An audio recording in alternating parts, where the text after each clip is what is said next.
Hi everyone, मैं आपको एक रियल स्टोरी सुनाने जा रही हूँ। मुझे गांव के घर से काफ़ी दूर की बड़ी सिटी में नई नौकरी मिली थी। इस शहर में भाड़े का घर लेकर रहने लगी। पड़ोसी के तौर पर घर के सामने ही एक घर था जिसमें एक बुजुर्ग जोड़ा रहता था। दोनों बिल्कुल अकेले थे, मतलब ना कोई बेटी, ना नाती, ना पोते, यानी कि संयुक्त परिवार नहीं था। मैं एक संयुक्त परिवार का हिस्सा थी, इसीलिए मुझे अक्सर उनके बारे में विचार आते रहते थे। मुझे देखकर बुरा लगता है, इतनी उम्र होने के बाद भी उनकी देखभाल करने वाला कोई भी उनके साथ नहीं है। जब मैं सुबह ऑफिस के लिए निकलती तो देखती कि दादी जी अपने कंपकपाते हुए हाथों से दादाजी को चाय देती थी। वह वैसे ही कंपकपाते हाथों से के कप लिए दादाजी चाय पीते थे। वहाँ पर रहते हुए कुछ दिन होने के बाद मुझे पता चला कि वह दोनों मिलजुल के धीरे धीरे घर के सारे काम करते थे। कोई भी उनसे जानकर बात नहीं करता। इतने दिनों में मैंने उनकी आवाज़ तक नहीं सुनी थी। जब मैं शाम को ऑफिस से घर आई तब दोनों को घर के आंगन में बैठा पाया और उन दोनों के ही चेहरे पर थकान साफ साफ नज़र आ रही। मेरा मन कई बार करता कि उनसे जाकर बात करूं, लेकिन फिर किसी वजह से मेरे पाँव नहीं वहीं पर थम जाते।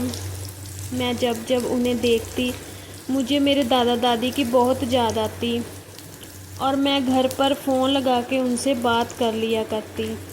एक संडे जब मुझे ऑफिस से छुट्टी थी तो मैंने देखा दादी जी काम कर रही थी, लेकिन उन्हें रोज़ की अपेक्षा आज काम करने में कुछ ज़्यादा ही तकलीफ़ हो रही थी। मैंने उनके पास जाकर पूछा कि दादी जी, आपकी तबीयत तो ठीक है ना?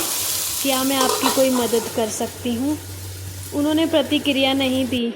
मैंने दोबारा उनसे पूछा, बताइए दादी जी, मैं क्या करूँ आपके लिए? उन्होंने फिर भी कोई उत्तर नहीं दिया। मुझे काफ़ी आश्चर्य हुआ। कुछ मिनटों बाद दादाजी वहाँ आए और वह भी कुछ नहीं बोले। मैंने ही बात को आगे बढ़ाते हुए कहा, मुझे लगता है कि दादी जी की तबीयत ख़राब है, इसलिए मैं यहाँ आई हूँ। मैं आपकी मदद करना चाहती हूँ, बताइए मैं कैसे आपकी मदद कर सकती हूँ? दादाजी इशारों से समझाते हुए मुझसे बातें करने लगे। उन्होंने इशारों से मुझे बताया कि दादी जी सुन और बोल नहीं सकती। उन्होंने ये भी बताया कि वह खुद भी बोल नहीं सकते, वह सुन नहीं सकते हैं, मेरी बात समझ नहीं सकते हैं। उन्होंने इशारों से दादी से कुछ कहा और दादी ने मेरी तरफ देखा, मेरे माथे पर हाथ फेरा। मैं उन दोनों की तरफ देखते ही रही और ना जाने कब मेरे आँखों से आंसू बहने लगे। उस दिन के बाद जब जब मुझे समय मिलता मैं उनके पास चली जाती। वह मुझ पर बहुत प्यार बरसाते। अब तो मुझे उनके इशारे की मीठी भाषा भी बहुत अच्छी से समझ आने लगी थी।